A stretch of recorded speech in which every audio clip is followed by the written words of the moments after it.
नमस्कार दोस्तों, आज बात करने वाला हूं कमाल के कंटेंट के बारे में। दोस्तों यहाँ पे जीएसटी नोटिस इशू हुआ है असेसमेंट के लिए, और ये notice cancellation GST number cancellation होने के बाद इशू हुआ है।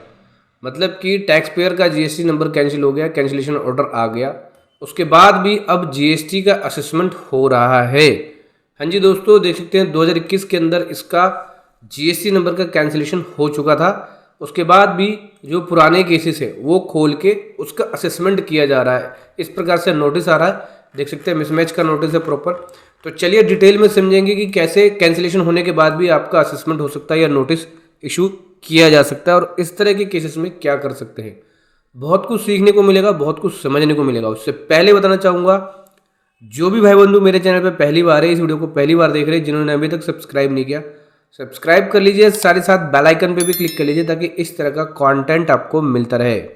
सो दोस्तों देख सकते हैं यहाँ पे हुआ क्या है, टैक्स पेयर का रजिस्ट्रेशन कैंसिल हो गया, कैंसिलेशन ऑर्डर भी आ गया। ऐसा नहीं कि सिर्फ कैंसिलेशन अप्लाई किया है, प्रॉपर तरीके से ऑफिसर ने इसका कैंसिलेशन ऑर्डर दिया और इसका प्रॉपर तरीके से जीएसटी नंबर कैंसिल हो चुका है।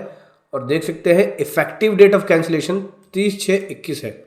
ठीक है, तो जो पुराने केसेस है, पुराने केसेस का मतलब हो गया जो पिछले साल है 18-19 का इसका नोटिस इशू हुआ, इसकी रिटर्न को जांच करने के बाद इसको नोटिस इशू किया गया है।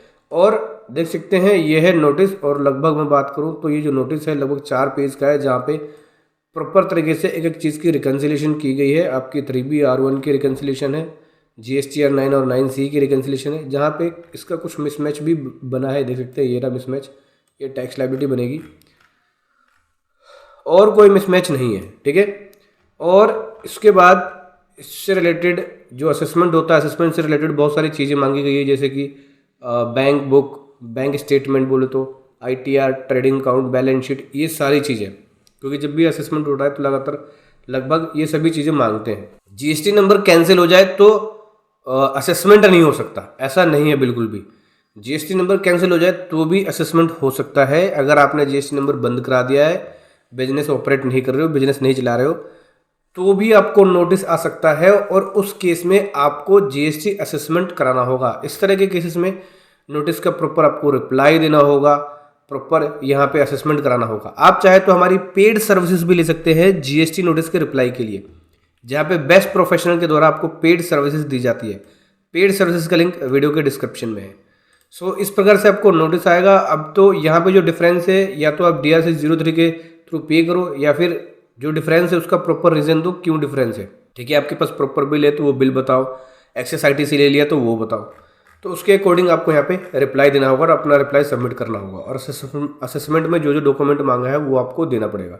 अगर आप ऐसा नहीं करते हैं तो अगला क्या होगा, इसके बाद आपको दूसरा नोटिस इशू हो सकता है सेम ईयर का। अगर मिसमैच होता है तो DRC 01 के अंदर नोटिस देंगे, और DRC 01 इशू करेंगे तो असेसमेंट 10 का अगर आप रिप्लाई नहीं दोगे अंडर सेक्शन 61 का, तो उस केस में पेनल्टी लगा देते हैं, जो लगभग 10,000 के आसपास तक का है, और जितना टैक्स अमाउंट बनता है उसके अकॉर्डिंग बनता है वहाँ पे पेनल्टी। ठीक है, तो जब भी आपके पास नोटिस आए तो आपको बिल्कुल सावधान होने की जरूरत है। उस केस में आपको टाइमली उसका रिप्लाई देना है।